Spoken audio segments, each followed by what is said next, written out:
Welcome to Kenton's videos. Enjoy the video. In this video, I will show you how to make delicious butterscotch hard candy. First, gather your ingredients.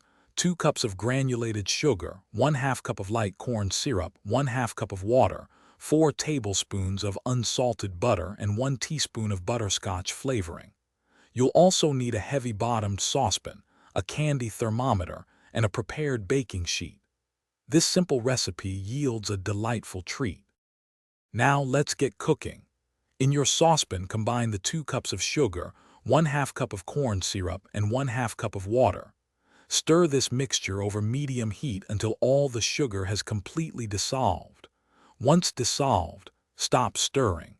Insert your candy thermometer and bring the mixture to a rolling boil, ensuring it doesn't crystallize on the sides of the pan. Hey everyone, if you're finding this video helpful, please hit that like button and subscribe to the channel for more sweet content. Quick recommendation: life's too short for a stinky car. Grab a Little Trees Black Ice Air Freshener to keep your ride smelling fresh. You can find the link for that and other great deals in the description below. Now, let's get back to the video. The key to hard candy is reaching the correct temperature. Continue boiling the mixture without stirring until your candy thermometer reads exactly 300 degrees Fahrenheit or 149 degrees Celsius.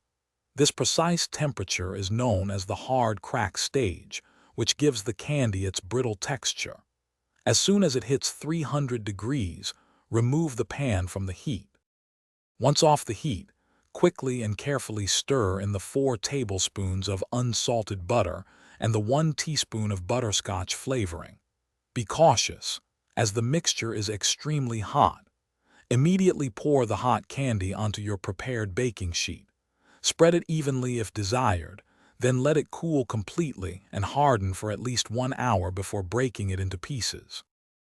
Thanks for watching. Consider subscribing if we helped you.